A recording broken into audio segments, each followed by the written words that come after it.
kau kat depan tu. Maksudnya jalan biasa kalau biasa orang lalu kat depan tu. Kalau ikut jalan biasa confirm jumpa. Jadi Nabi SAW kata apa? Tanya kepada sahabat-sahabat, ada tak yang tahu jalan lain? Kalau aku ikut jalan lain, kita ikut jalan kampung, jalan yang agung bukit-bukit, sahabat ni ikut tak? Jadi Nabi tanya macam tu, sahabat cakap kami ikut di mana kau pergi. Jadi ikut dah jalan lain. Bila ikut jalan lain ni, dia tak sama macam jalan highway. Maksudnya mungkin highway tu banyak R&R. Jalan kampung ni sumber air tak ada. Itulah risiko dia. Dan jalan tu sangatlah berbahaya. Ada berbukit, ada yang ikut lembah. Jadi sahabat ikut dengan Nabi sampai di satu tempat dan tak ada air. Jadi Nabi SAW cakap kepada sahabat, cari sumber-sumber air yang ada. Sahabat cakap tak ada, kecuali jumpa satu telaga yang dah kering. Telaga buta lah, telaga kosong. Telaga yang dah lama, yang dah kering. Jadi perjalanan Nabi tu masih pakai ihram tau. Pakai ihram, pedang pun bersarung. Dan anak panah semua dia ada macam musuh tu, yang ujung yang tajam tu dia ada sarung dia. Sarung khas lah. Jadi kalau orang-orang Arab tengok Nabi ni dengan pakai ihram, dengan pedang bersarung, confirm lah bukan nak berperang kan. Mana ada orang perang pakai ihram, tercabut semua kan. Kalau cicing atau rasuak pun tercabut atas, tercabut bawah. Jadi bila sahabat dah tunjuk kepada Nabi perigi kosong tu, Nabi SAW suruh sahabat ni ambil busur panah dan cucuk kat bawah tu. Dengan izin Allah, mukjizat Nabi, air keluar. Air keluar tu cukup untuk semua sahabat 1,500 tu makan, minum. Jadi dan teruskan Nabi SAW teruskan perjalanan sampailah ke Zulhulaifah ataupun namanya Hudaybiyah. Jadi bila sampai di situ, unta Nabi SAW tak nak berganjak, dia stay situ. Jadi sahabat-sahabat ni tolak, sahabat-sahabat ni pukul unta suruh jalan lah, tapi tak bergerak juga. Jadi sahabat cakap, oh mungkin unta Nabi ni dah penat sangat, dan mungkin unta Nabi ni sakit. Jadi Nabi SAW cakap apa? Cakap sesungguhnya unta aku ini bukanlah sakit, bukanlah penat sangat, tapi unta aku ni dihalang oleh kuasa yang sama menghalang tentera Abraha, tentera gajah. Siapa? Allah kan. Jadi stay situ. Bila stay situ, jadi orang kafir Quraisy yang jaga jalan lain tu, ada tahu lah Nabi kat kawasan situ pula kan, dah ada spy dia. Pindah halang depan pula. Bila halang depan, orang kafir Quraisy ni dia orang kafir Quraisy ni dia hantar utusan untuk bincang kepada Nabi.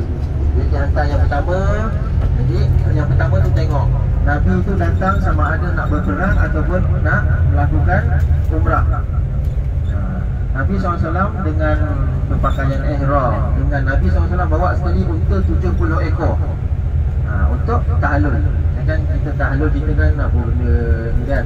Selalunya orang-orang Arab di perantau Mekah, dia akan bawa sekali unta-unta untuk disembelih dan dihadiahkan untuk orang Mekah lah macam tu.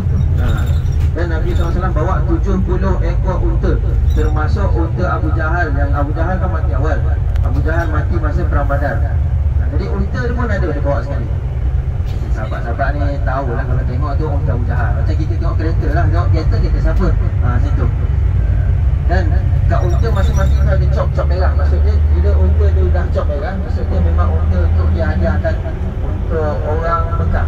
Macam tu. Okey. Kemudian utusan pertama tu datang, dia tengok,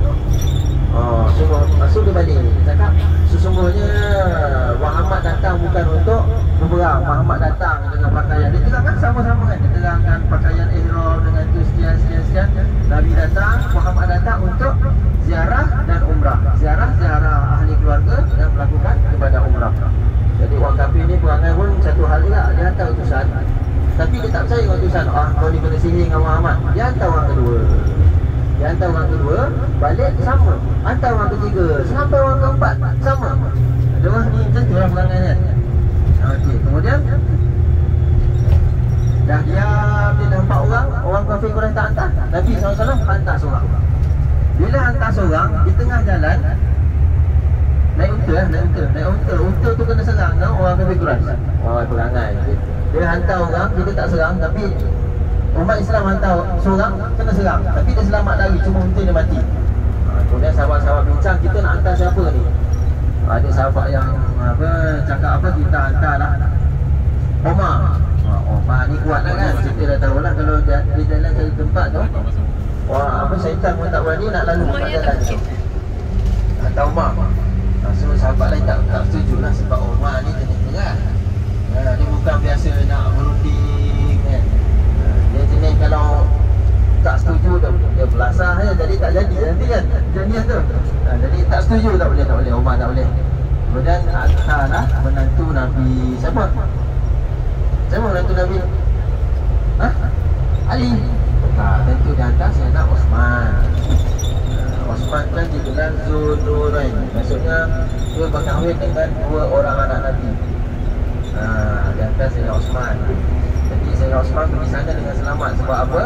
Sayyidina Osman dia ada banyak lagi kaum kerabat di Mekah. Jadi orang kafir Quraisy tak berani nak bunuh Sayyidina Osman. Nanti kena balik lah. Jadi bila masuk Mekah selama 3 hari tu, orang kafir Quraisy ni memang layan baik kepada Osman.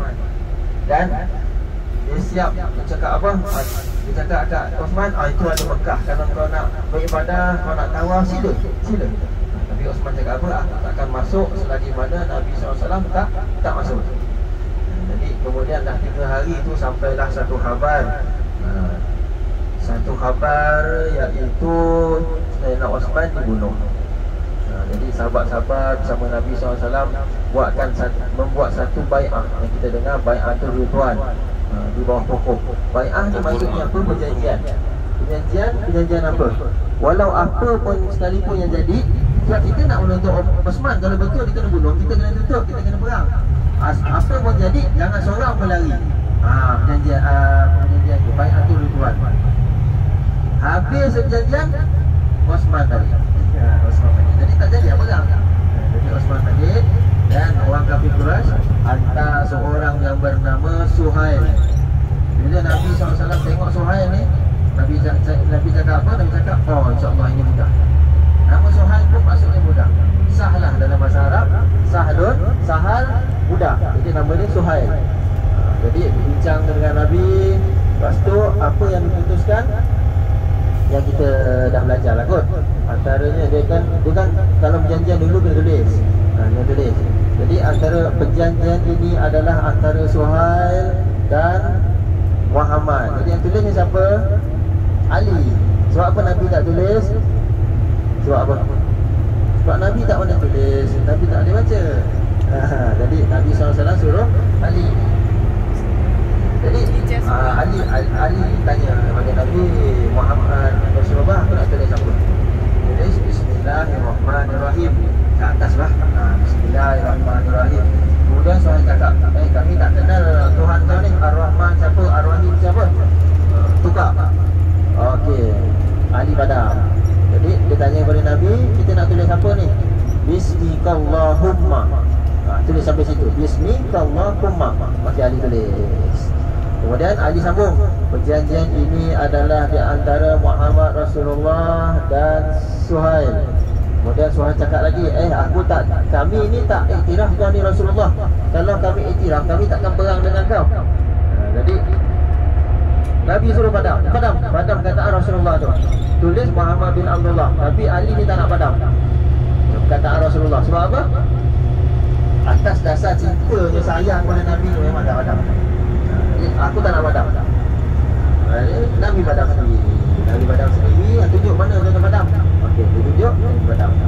Kemudian suruh tulis Muhammad bin Abdullah dan Suhail. Jadi antaranya perjanjian itu adalah yang pertama, umat Islam tak boleh masuk ke Mekah pada tahun tersebut, kena masuk tahun hadapan. Yang kedua, gencatan senjata selama 10 tahun. Yang ketiga, mana-mana kafir, mana-mana orang Mekah yang lari ke Madinah akan dipulangkan semula ke Mekah. Yang keempat, mana-mana orang Madinah lari ke Mekah, dia tidak akan dipulangkan. Nampak tak macam gerak sebelah kan? Habis dia tulis, habis tanda tangan, Abu Jandal datang, lari daripada, maksudnya dia tu Islam, tapi dia lari lah. Dia lari daripada Nabi. Abu Jandal ni siapa? Anak Suhail tu. Anak Suhail. Suhail ni kafir lah, anak Islam. Dia banyak mendera orang Islam dia tu. Jadi Abu Jandal datang tak tolong kepada Nabi. Jadi bila Nabi nak setuju tolong tu, Suhail cakap apa? Ni kita dapat perjanjian ni, kau tak boleh bawa macam ni. Jadi pulangkanlah ke Mekah. Jadi ada sahabat-sahabat tak setuju. Kita dah datang, contoh kita datang di Daum, kita balik. Jadi semua faham ke perasaan tu? Dah sampai airport, nak balik kampung, balik kat Kedah ke, kat Kuching ke, kat Sabah ke. Jadi akan berat, hati akan berat. Jadi sahabat-sahabat pun rasa macam tu. Jadi Nabi SAW suruh bercukur bergunting. Kan kalau dah niat kemudian tak dapat masuk, untuk batalkan niat macam mana? Kena sembelih kambing, sembelih binatang lah, unta sekian, sekian-sekian. Jadi Nabi SAW suruh sahabat pergi bercukur dan sembelih. Tapi sahabat ni semua tak nak. Termasuklah Sayyidina Umar. Sayyidina Umar ni lawan, tapi nak masuk juga dah rindu sangat kan. Dan tengok kepada perjanjian yang berat sebelah ni, Sayyidina Umar memang tak lah kan. Memang tak lah setuju. Kemudian Abu Bakar datang kepada Umar, adakah kau tak percaya kepada Muhammad? Adakah kau tak percaya kepada Allah? Seluruhnya ini semua adalah wahyu Allah. Jadi Umar ni dia reda. Abu Bakar ni dia cool. Umar ni dia panah. Jadi dia reda. Kemudian Nabi SAW macam mengajuk lah sahabat-sahabat dia tak nak dengar cakap dia untuk bercukur, bergunting dan sembelih. Nabi SAW masuk ke dia punya kemah masing-masing. Nabi SAW masa peristiwa Hudaibiyah tu, Nabi SAW bawa seorang isteri dia yang nama Ummu Salamah.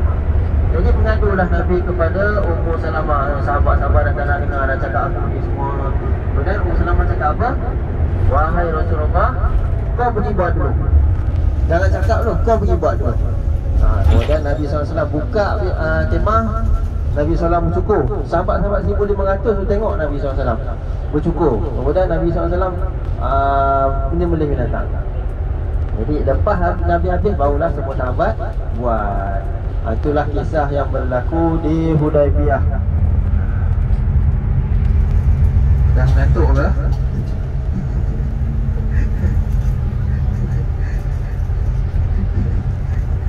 Itulah tu kisah dah habis. Kisah dah habis. Kisah dah habis. Kita borak je lah Ada dapat semalam mungkin ada yang dapat baca wajar Rasulullah. Ni saya lupa nak cakap. Di sekitar Kaabah itu, jangan rasa semua ni baik tau. Ada